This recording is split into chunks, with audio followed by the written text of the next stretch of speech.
करिएगा। मूवी की स्टार्टिंग में हमें हमजा की बैक स्टोरी दिखाई जाती है, जहां उसका पास्ट रिवील होता है कि वो कौन था और यहाँ तक वो कैसे पहुंचा। असल में उसका असली नाम जसकीरत सिंह रंगी था, जो पंजाब के एक छोटे से गाँव में अपनी फैमिली के साथ एक खुशहाल लाइफ जी रहा था। और अगर बात करें उसकी फैमिली की, तो उसकी फैमिली में उसके पेरेंट्स और उसकी 2 बहनें थी। जस्सी के पिता आर्मी में सूबेदार थे और उसके दादा भी फौज में रहे थे, इसीलिए बचपन से ही जसविंदर का सपना था आर्मी ज्वाइन करने का, और इसी वजह से वो भी मिलिट्री को ज्वाइन कर लेता है। एंड जब वो मिलिट्री की ट्रेनिंग लेने के लिए अपने घर से चला जाता है, तो पीछे से गांव में उसके पिता का झगड़ा एमएलए सुखविंदर सिंह के साथ हो जाता है, और ये झगड़ा केवल एक छोटी सी जमीन को लेकर के होता है। और इसी वजह से सुखविंदर और उसके परिवार के 12 लोग मिलकर जसविंदर के पिता को जान से मार देते हैं और उन्हें उन्हीं के खेत में फांसी पर लटका देते हैं। और अब इसके बाद वही लोग उसकी दोनों बहनों को पकड़ लेते हैं, उसके साथ रेप करते हैं, जिनमें से एक बहन हरलीन को वहीं पर वो लोग जान से मार देते हैं, जबकि जसलीन को जिंदा पकड़कर अपने साथ ले जाते हैं।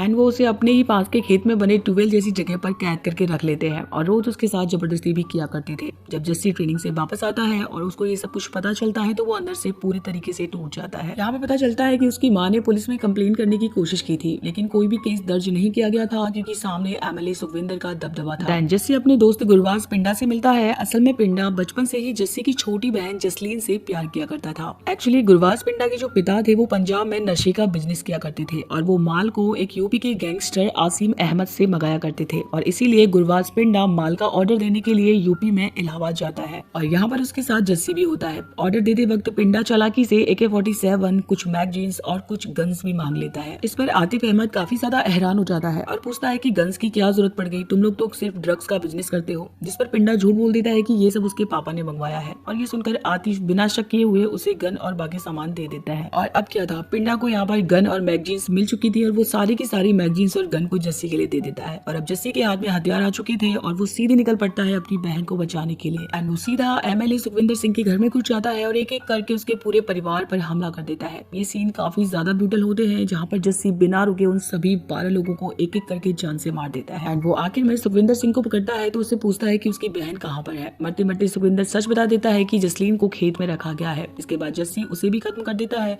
और सीधे वहाँ पर पहुंचकर अपनी बहन को बचा लेता है। देन हम देखते हैं जस्सी पर केस स्टार्ट कर दिया जाता है, क्योंकि उसने एक ही परिवार के 12 लोगों को जान से मार दिया था। उसके वकील उसे बचाने की पूरी कोशिश करती है, लेकिन केस इतना क्लियर होता है कि उसे फांसी की सजा तय लगती है, चाहे वो आर्मी ट्रेनिंग में क्यों न रहा हो। फिलहाल पुलिस उसे जेल में डाल देती है और उसकी फांसी की सजा लगभग तय हो जाती है। और जब कोर्ट से उसे जेल लेकर जाया जा रहा था, तो वो अपने दोस्त पिंडा से कहता है कि वो उसकी बहन और उसकी माँ का ध्यान रखे। और अब जब पुलिस कई दिनों के बाद उसे जेल से कोर्ट लेकर जा रही थी, तभी रास्ते में अचानक से कुछ लोग पुलिस की गाड़ियों पर हमला कर देते हैं, और उसी मौके का फायदा उठाकर वो लोग जस्सी को किडनैप करके अपने साथ ले जाते हैं। और जिन लोगों ने जस्सी को किडनैप किया था, वो कोई और नहीं बल्कि अजय सान्याल के लोग थे। यही पहली बार जसकीरत की मुलाकात अजय सान्याल और शशांक बंसल से होती है। एंड अजय सान्याल उसे यहाँ पर क्लियर करता है कि वो उसे फांसी से बचा सकता है, लेकिन इसके बदले उसकी पूरी जिंदगी उसकी होगी। ये सुनने के बाद जस्सी साफ मना कर देता है। वो कहता है कि अब उसे किसी पर भरोसा नहीं है। उसने हमेशा देश के लिए सोचा, लेकिन अब उसे ये सब सही नहीं लग रहा है। और अब अजय सान्याल उसे समझाता है कि ये सिर्फ उसकी जिंदगी नहीं है, बल्कि देश के लिए एक दूसरा मौका है। अगर वो चाहे तो अपनी कहानी खुद लिख सकता है। फिर अजय सान्याल उसे यकीन दिलाता है कि वो उसकी माँ और बहन का पूरा ख्याल रखेगा। और अब ये सुनने के बाद हमजा भी मान जाता है। देन उसके बाद उसको एक नई पहचान दे दी जाती है, और अब उसका नाम हमजा रख दिया जाता है। यहीं से उसकी स्पेशल ट्रेनिंग भी स्टार्ट की जाती है, जहाँ उसे एक खतरनाक मिशन के लिए रेडी किया गया था। और क्योंकि उसे पुलिस कस्टडी से किडनैप किया गया था, इसी बहाने गवर्नमेंट उसकी माँ और बहन को सपोर्ट देने लगती है, और उसे हर महीने 30,000 रुपए मिलना स्टार्ट हो जाते हैं, और वो भी अगले 36 सालों तक कंटिन्यू रहने वाले थे। वहीं दूसरी तरफ जस्सी की माँ और बहन को यही लगता था कि उस किडनैपिंग के दौरान उनके भाई की मौत हो चुकी है। यानी साफ मतलब ये था कि जस्सी अब अपनी फैमिली की नजरों में मर चुका था, और अब वो हमजा बन गया था और अपनी नई जिंदगी जी रहा था।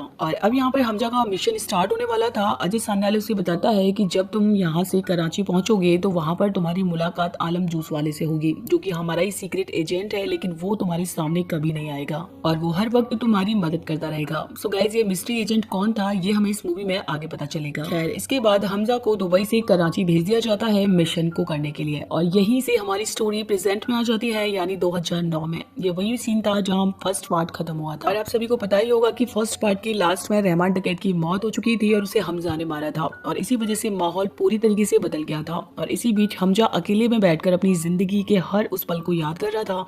यानी अब तक हमने जो कुछ भी देखा वो हमजा की यादें थी। तो गाइस, फर्स्ट पार्ट में हमजा ने रहमान डकैत को मारा था, लेकिन यहाँ पर सबको यही लग रहा था कि ये काम असलम ने किया है, और इसी गलतफहमी की वजह से रहमान डकैत का भाई भाई उजैर असलम से अपने भाई की मौत का बदला लेना चाहता था। वो किसी भी हालत में असलम को मारना चाहता था। देन हम देखते हैं रहमान डकैत की मौत के बाद लियारी में छोटे छोटे गैंग्स एक्टिव हो गए थे, लेकिन धीरे धीरे सबसे बड़ा नाम अरशद पप्पू का बनकर सामने आता है। अब पूरे लियारी पर उसी का कंट्रोल बनने वाला था। इसी बीच हमजा उजैर के सामने अरशद पप्पू के एक खास आदमी रिजवान को पकड़ कर लेकर आता है। लेकिन ट्विस्ट ये था कि रिजवान भी हमजा की तरह एक इंडियन एजेंट था, जो कि अंदर से उसी के गैंग में घुसकर काम कर रहा था। और यहाँ पर रिजवान उजैर को बताता है कि एसपी असलम के साथ साथ रहमान डकैत की मौत में अरशद पप्पू का भी हाथ था। और ये सब कुछ रिजवान ने हमजा के कहने पर कहा था।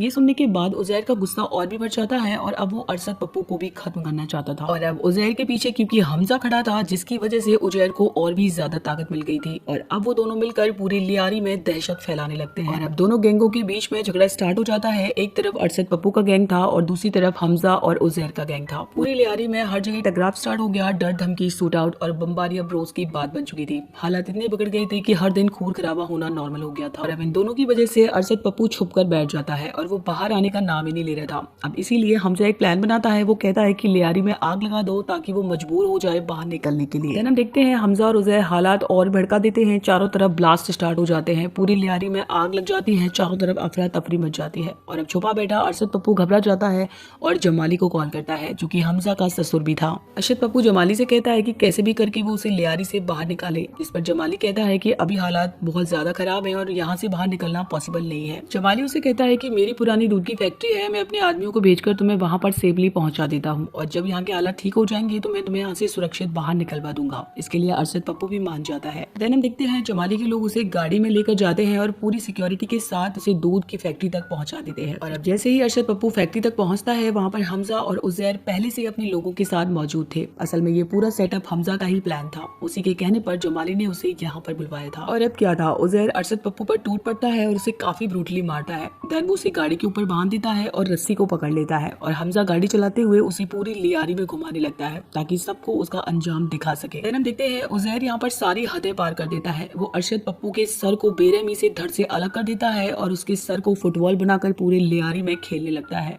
और ये खौफनाक नज़ारा देखकर सभी लोग सन्न रह जाते हैं। पूरा लियारी दहशत में चला जाता है और कोई भी कुछ नहीं बोलता। और इसी दौरान हम देखते हैं कि हमजा चुपचाप ये सब कुछ वीडियो रिकॉर्ड कर लेता है। देन हम देखते हैं ये वीडियो जमाली, इकबाल और एसपी असलम साथ बैठकर देखते हैं। वीडियो देखकर एसपी असलम समझ जाता है कि उजैर का अगला टारगेट वही है। इसीलिए वो एक प्लान बनाता है। उजैर को पकड़वाना है और फिर जेल के अंदर ही उसे खत्म कर देना है और बाहर दुनिया को बस यही दिखाना है कि उसकी मौत एक एक्सीडेंट थी। और अब ये सुनने के बाद जमाली तुरंत हमजा के पास पहुंचता है और उसे बता देता है कि एसपी असलम उजैर को प्लान करके गिरफ्तार करवाने वाला है ताकि बाद में जेल के अंदर ही उसे मरवा सके। और ये सुनते ही हमजा तुरंत उजैर को समझाता है कि कुछ दिनों के लिए वो दुबई चला जाए। यहाँ का सारा मामला वो खुद संभाल लेगा। लेकिन असली गेम कुछ और था। एक्चुअली हमजा खुद भी यही चाहता था कि उजैर यहाँ से हट जाए, क्योंकि अगर वो चला जाता तो पूरी लियारी पर सिर्फ हमजा का ही राज रह जाता, क्योंकि बाकी सारे गैंग्स को तो वो पहले ही खत्म कर चुका था। लेकिन उजैर जाने से साफ मना कर देता है। वो कहता है चाहे कुछ भी हो जाए वो एसपी असलम को मारकर ही रहेगा, उसे अपने भाई का बदला चाहिए। देन हमजा उसे समझाता है कि अभी हालात बहुत ज्यादा खराब हैं, सही टाइम आने पर वो खुद उसे मौका देगा।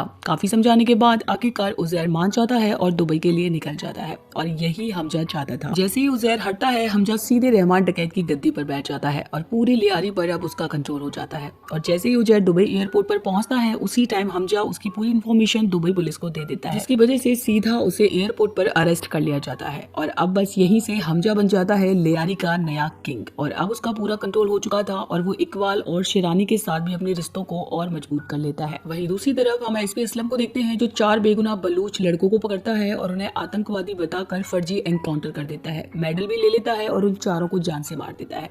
चौंकाने वाली बात यह होती है कि उन लड़कों में शिरानी का बेटा भी शामिल था। और अब जब ये बात हमजा को पता चलती है तो उसे काफी ज्यादा दुख होता है। वो कहता है चाहे कुछ भी हो जाए लेकिन उसे बेगुनाह स्टूडेंट्स को नहीं मारना चाहिए था। और इसीलिए वो अपने ससुर जमाली से कहता है कि तुम्हें अपनी पार्टी बदलनी होगी। हमजा कहता है कि उसे जरवारी की पार्टी छोड़कर नवाब शरीफ की पार्टी ज्वाइन करनी होगी। असल में ये दोनों पार्टियां एक दूसरे की राइवल थी और हमजा ये चाल इसलिए चलता है क्योंकि वो जरवारी को गद्दी से हटाना चाहता था, क्योंकि वो जानता था कि उसी के ऑर्डर पर एसपी असलम ने उन 4 बेगुनाह बलूच लड़कों को मारा था। साथ ही हमजा ये भी समझ चुका था कि उन 4 बेगुनाह बलूच स्टूडेंट की मौत के बाद अब जरवारी की पार्टी ज्यादा टिकने वाली नहीं है, क्योंकि लोगों के अंदर उसके खिलाफ गुस्सा बढ़ चुका था और यही मौका देखकर हमजा ने पहले ही अपनी चाल सेट कर ली थी। इसके बाद हमजा के कहने पर जमाली जरवारी की पार्टी छोड़कर नवाब शरीफ की पार्टी ज्वाइन कर लेता है। साथ ही हमजा खुद भी नवाब शरीफ से मिलकर अपनी कनेक्शन मजबूत कर लेता है। और अब क्या था, इलेक्शन होते हैं और जरवारी की पार्टी हार जाती है। हर तरफ हमजा की पकड़ बन चुकी थी, पॉलिटिक्स से लेकर अंडरवर्ल्ड तक। शेरानी और बलूच दोनों के साथ उसके रिश्ते मजबूत हो गए और धीरे धीरे उसे भी रहमान की तरह शेर बलूच का दर्जा मिलने लगा। खैर, अब हमारी स्टोरी आगे बढ़ती है और साल 2014 आ जाता है, जहां भारत में नरेंद्र मोदी पीएम बन जाते हैं और यहीं से पूरा गेम बदल जाता है।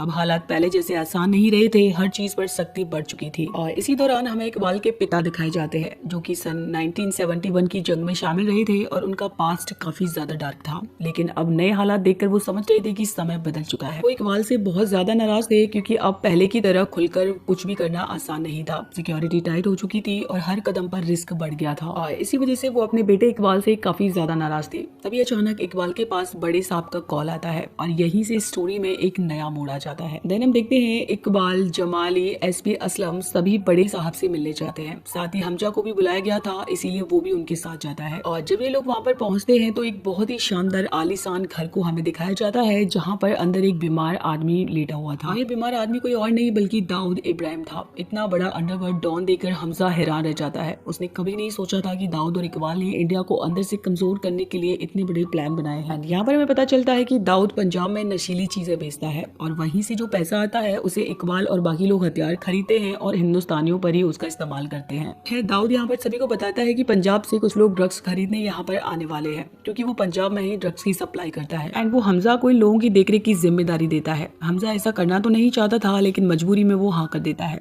एंड जब वो एयरपोर्ट पर पंजाब से आए लोगों को लेने के लिए जाता है तो वो देखकर हैरान रह जाता है, क्योंकि उन 3 लोगों में उसके बचपन का दोस्त गुरबाज पिंडा भी था। ये देखकर हमजा पूरी तरह शॉक्ड हो जाता है, क्योंकि उसने कभी नहीं सोचा था कि उसकी बहन का पति यानी उसका ही दोस्त इस काम में शामिल होगा। तो गाइस, यहाँ पर हमजा पिंडा को पहचान लेता है, लेकिन गुरबाज पिंडा उसे नहीं पहचान पाता, क्योंकि अब हमजा के लंबे बाल थे, शेविंग हो चुकी थी, बॉडी भी थोड़ा बदल गई थी। और इसके बाद ये सभी लोग मिस्त्री के अड्डे पर पहुंच जाते हैं। सो गाइस, ये वही मिस्त्री है जिसने पहले अजय सान्याल को प्लेन हाईजैकिंग के टाइम कहा था कि हम उनके पड़ोसी हैं, लेकिन वो लोग उसका कुछ नहीं कर पाएंगे। और अब ये नशीली चीजें गुरबाज पिंडा के सामने डाल दी जाती है। वो उन सारी चीजों को चेक करता है और डील फाइनल हो जाती है। यहाँ पर इकबाल को किसी काम से जाना पड़ता है और वो उन तीनों की जिम्मेदारी हमजा को सौंपकर वहां से चला जाता है। और हमजा पंजाब से आए हुए सारे मेहमानों के लिए अपने घर में एक आलीशान पार्टी रखता है और इस पार्टी में गुरबाज पिंडा काफी ज्यादा नशे में होता है। देन वो हमजा से कहता है कि वो उसे वॉशरूम लेकर जाए और हमजा जब उसे वॉशरूम लेकर जाता है तो वो उससे पूछता है कि क्या तुझे घर की याद नहीं आती। ये सुनकर हमजा पूरी तरीके से शॉक्ड हो जाता है, क्योंकि अब हमें पता चलता है कि गुरबाज पिंडा ने एयरपोर्ट पर ही हमजा को पहचान लिया था, लेकिन उसने उसके सामने कुछ भी नहीं बोला था। एंड यहाँ पर गुरबाज पिंडा हमजा से बताता है कि वो एक बिजनेसमैन है और भारत उसका देश नहीं है, उसे अपना आजाद पंजाब चाहिए। और इसीलिए वो हमजा को बताता है कि जब हमजा की माँ के अकाउंट से हर महीने 30,000 रुपए आने लगे थे, तभी उसे शक हो गया था कि हमजा जरूर एक हिंदुस्तानी एजेंट है, और वो आज उसने देख भी लिया। वो हमजा से कहता है कि जैसे हम साथ में बड़े हुए हैं, हिंदुस्तानी सिस्टम ने हमें कुछ भी नहीं दिया है। इसीलिए वो हमजा से कहता है कि वो उसके बारे में सबको बता देगा। अब हमजा उसे रोकने की काफी कोशिश करता है, लेकिन गुरबाज पिंडा हमजा को जान से मारने की कोशिश करने लगता है। दोनों के बीच हाथापाई स्टार्ट हो जाती है। हमजा उसे मारना तो नहीं चाहता था, लेकिन उसके पास कोई दूसरा ऑप्शन नहीं था और न चाहते हुए भी उसे गुरबाज पिंडा को जान से मारना पड़ता है। गुरबाज पिंडा के मारे जाने पर हमजा काफी ज्यादा डर जाता है, क्योंकि अब सबको उसकी असलियत पता चल सकती थी। लेकिन तभी वहाँ पर आलम आ जाता है और अब आलम हमजा से कहता है कि मेरा यहाँ पर कोई काम नहीं है, मैंने अपनी पूरी जिंदगी जी ली है, लेकिन तुम इन सब में बहुत अंदर चले गए हो और तुम्हें आगे भी जाना है। फिर आलम खुद गुरबाज पिंडा के खून का इल्जाम अपने ऊपर ले लेता है और हमजा को वहाँ से जाने के लिए कहता है। हमजा वहाँ से निकल जाता है और जैसे ही लोगों को पता चलता है कि गुरबाज पिंडा की मौत हो चुकी है, तभी एसपी असलम और बाकी लोग वहां पर पहुंच जाते हैं और आलम को पकड़ लेते हैं। आलम भी बहुत ही इजीली सबके सामने एक्सेप्ट करता है कि मैं एक हिंदुस्तानी जासूस हूं और मैंने ही ये सब किया है। ये सुनते ही एसपी असलम उससे पूछता है कि तुम्हारे साथ यहाँ पर कौन कौन था। तभी हमजा वहां पर आता है और आलम को डायरेक्ट शूट कर देता है, जिसकी वजह से उसकी वहीं पर डेथ हो जाती है, क्योंकि हमजा जानता था कि अगर आलम जिंदा रहा तो ये लोग उसे बहुत ही बुरी तरीके से टॉर्चर करेंगे और आलम किसी भी तरीके से उसका नाम उनके सामने बताएगा नहीं और वो टॉर्चर होता रहेगा। और अब यहाँ पर हमजा ने आलम को डायरेक्टली शूट कर दिया था, इस वजह से एसपी असलम और उमर को हमजा पर शक हो जाता है। इसीलिए वो दोनों डिसाइड करते हैं कि वो हमजा पर नजर रखेंगे। और अब जब वो लोग ये बात आपस में कर रहे थे तभी हमजा की वाइफ एलिना ये सब कुछ सुन लेती है। यहाँ पर हमें पता चलता है कि हमजा के एक बच्चा भी हो गया था। उसकी वाइफ एलिना चौधरी एसपी असलम और उमर की बात सुन लेती है। फिर वो हमजा के कमरे में जाकर उसके सारे सामान की तलाशी लेती है और काफी देर खोजबीन के बाद उसे एक डायरी मिलती है जिसमें हमजा ने अपने दुश्मनों के नाम लिखे थे। ये देखकर एलिना समझ जाती है कि हमजा असल में एक इंडियन एजेंट है। वहीं दूसरी तरफ हमजा बहुत टूट चुका था क्योंकि आज उसने आलम को खुद मार दिया था। उसने अंदर बहुत दर्द और गुस्सा था, वो उसे बहुत मिस कर रहा था। खैर उसके बाद जब वो घर आता है तो उसकी वाइफ एलिना उसके सामने गन तान देती है। वो काफी ज्यादा गुस्से में थी और कहती है कि तुमने मुझे धोखा दिया और साथ ही मेरे देश को धोखा दिया। तुम एक हिंदुस्तानी एजेंट हो और तुमने मुझसे शादी कर ली, मैं तुम्हें जिंदा नहीं छोड़ूंगी। और अब हमजा उसे समझाता है कि मैं तुम्हारे देश का दुश्मन नहीं हूँ, मैं सिर्फ उन लोगों का दुश्मन हूँ जिन्होंने हमारे यहाँ इतने सारे लोगों को मारा है। मुंबई ब्लास्ट में कितने सारे लोग मारे गए, ये सब मैंने देखा है। ये लोग तुम्हारे देश के भी सच्चे नहीं है। वो कहता है कि कैसे ये लोग तुम्हारे ही देश के स्टूडेंट्स को पकड़कर फेक एनकाउंटर कर देते हैं। ये लोग हिंदुस्तान से ज्यादा खतरनाक तो पाकिस्तान के लिए है। ये सुनकर एलिना भी हमजा की बात को समझ जाती है एंड वो कहती है कि एसपी असलम को तुम पर शक हो गया है एंड जो कुछ भी तुम्हें करना है जल्दी करो, लेकिन इन सब के बीच हमारे बच्चे को कुछ नहीं होना चाहिए। साथ ही वो हमजा को माफ भी कर देती है क्योंकि उसे पता था कि हमजा ने कुछ भी गलत नहीं किया है। दूसरी तरफ इकबाल के पिता फिर से उसे ताना दे रहा था। आज इकबाल इतना गुस्से में था कि उसने अपने ही पिता को जान से मार दिया। वही हमजा अपने प्लान को सुरक्षित रखने के लिए एसपी असलम को अपने रास्ते से हटाने की तैयारी करता है क्योंकि उसे एलिना ने पहले ही बता दिया था कि असलम उस पर शक कर रहा है और हमजा नहीं चाहता था कि उसका प्लान और उसका राज सबके सामने खुल जाए। वहीं दूसरी तरफ दुबई से उजैर को पाकिस्तान लाया जा रहा था और असलम भी डिसाइड करता है कि रास्ते में उजैर को जेल ले जाने से पहले ही वो मरवा देगा ताकि उसका दुश्मन भी खत्म हो जाए। देन हम देखते हैं हमजा सीधा शिरानी के पास आता है और उसे बताता है कि तुम्हारे 4 बेगुनाह बलूच लड़कों को असलम ने मारा था जिनमें तुम्हारा बेटा भी शामिल था। ये सुनते ही शिरानी हमजा से कहता है कि बस मुझे बता दो कि असलम कब और कहाँ से गुजरेगा, बाकी सब कुछ मैं खुद संभाल लूंगा। और हम देखते हैं हमजा ने पाकिस्तानी पुलिस में भी अपने कुछ आदमी लगा रखे थे। जैसे ही उन्हें पता चलता है कि असलम किस रास्ते से जा रहा है वो ये जानकारी हमजा को दे देते हैं और हमजा ये सब कुछ शिरानी को बता देता है और बलूचों की आर्मी उसके पीछे लग जाती है। मौका मिलते ही एक बलूच लड़का अपनी बम से लोडेड गाड़ी लेकर असलम की गाड़ी से टकरा जाता है जिससे ब्लास्ट होता है और असलम की वहीं पर डेथ हो जाती है। खैर इसके बाद हम देखते हैं हमजा अजय सान्याल को बताता है कि दाऊद 60,000 करोड़ नकली करेंसी इंडिया भेजने वाला है और ये खबर जैसे ही अजय सान्याल तक पहुंचती है वो तुरंत पीएम को इन्फॉर्म कर देता है और इसके बाद भारत में 500 और 1000 के नोट बंद कर दिए जाते हैं और इसकी वजह से पूरे देश में अफरा तफरी मच जाती है। और इस सब की वजह से आतिफ अहमद भी पूरी तरीके से हिल गया था और उसे समझ ही नहीं आ रहा था कि वो क्या करे। असल में आतिफ अहमद भी यूपी में इकबाल के कहने पर ही क्राइम और ड्रग्स सप्लाई किया करता था। इस खबर से जावेद खनानी भी पूरी तरीके से बौखला गया था। इसी दौरान अजय सान्याल हमजा से कहता है कि उसे फ्री हैंड दिया जा रहा है, जितने लोगों को मार सको मार दो, बाकी एजेंट्स भी इसी काम में लगे हुए हैं। इसके बाद पाकिस्तान में कई आतंकवादियों को खुलेआम मार दिया जाता है। देन हम हमजा को भी देखते हैं जो कई लोगों को सीधा मौत के घाट उतार देता है, जिनमें जावेद खनानी और मिस्त्री भी शामिल थे। मिस्त्री को मारने से पहले हमजा उसकी बातचीत अजय सान्याल से करवा देता है। अजय के कहने पर मिस्त्री भारत माता की जय बोलते हुए मारा जाता है। इसके बाद समय आगे बढ़ता है और इंडिया पाकिस्तान पर सर्जिकल स्ट्राइक करता है और उसे एक करारा जवाब दे देता है। इसी दौरान आतिफ अहमद को भी किसी ने गोली मार दी और उसकी मौत हो जाती है।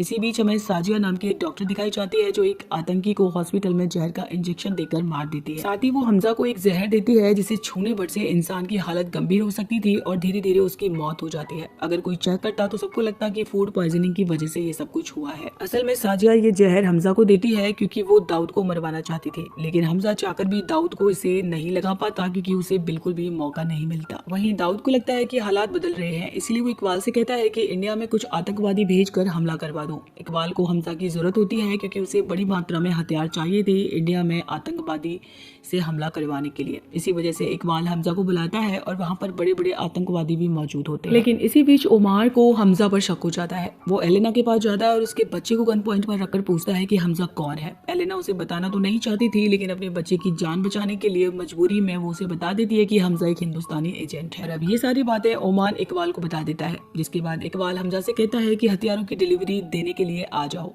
तो हमजा रिजवान के साथ इकबाल के पास पहुंच जाता है हथियारों की डिलीवरी देने के लिए। रिजवान पैसे लेकर बाहर चला जाता है और इकबाल को पहले से पता था कि हमजा आया है। वो तुरंत हमजा को घेर लेता है और बुरी तरीके से मारने लगता है, लेकिन हमजा यहाँ पर सब कुछ पहले से ही प्लान करके आया था। उसने अपनी तरफ सारी बलूच आर्मी को भी कर लिया था और 5 मिनट के बाद एक बहुत बड़ा ब्लास्ट होता है। एक्चुअली जो हथियार इकबाल को दिए गए थे उनमें से सारे बम फट गए थे। हमजा वहाँ से निकलता है और इसी के साथ उसकी और इकबाल की सीधी फाइट स्टार्ट हो जाती है। वहीं बाहर पूरी बलूच आर्मी पहले से ही हमजा की साइड खड़ी थी, इसलिए पूरा माहौल हमजा की पक्ष हो जाता है और अब बलोच की पूरी फौज इकबाल और उसके आतंकवादियों पर टूट पड़ती है। गोलियां, ब्लास्ट और हड़कंप मच जाता है। डर के मारे इकबाल बाहर भागने लगता है और हमजा उसका पीछा करता है। आखिरकार हमजा उसे पकड़ लेता है और बहुत ही ब्रूटली तरीके से उसकी जान ले लेता है। उसके बाद हमजा आखिरी बार एलिना को कॉल करता है और उसे कहता है कि वो उससे और उसके बच्चे से बहुत प्यार करता है। एलिना सोचती है कि शायद हमजा पकड़ा जाएगा और काफी रोती है। ठीक उसी समय उमर वहाँ पर आता है और हमजा को अरेस्ट कर लेता है। इसके बाद हम देखते हैं ISS का एक खास ऑफिसर हसन हमजा को टॉर्चर कर रहा था ताकि उससे इन्फॉर्मेशन निकल सके। तभी हसन के पास अजय सान्याल का कॉल आता है। अजय हसन से सीधे कहता है कि अगर उसने अपना एजेंट हमजा वापस नहीं भेजा तो वह ये खबर फैला देगा कि हसन ने सिर्फ चंद रुपयों के लिए अपने देश की इन्फॉर्मेशन इजराइल को बेची है। एक्चुअली अजय के पास हसन का एक ऐसा वीडियो था और अब जब हसन ने वीडियो देखा तो वो हमजा को वापस हिंदुस्तान सौंपने के लिए राजी हो गया, लेकिन उसे ये इल्जाम किसी पर तो लगाना था। इस पर हमजा कहता है कि उजैर किस दिन काम आएगा। इस पर हसन और बाकी लोग इल्जाम उजैर पर डाल देते हैं और उसे जान से मार देते हैं। इसके बाद हमजा को छोड़ दिया जाता है और उसे लेने के लिए एक कार आती है। जब हमजा उस कार में बैठता है तो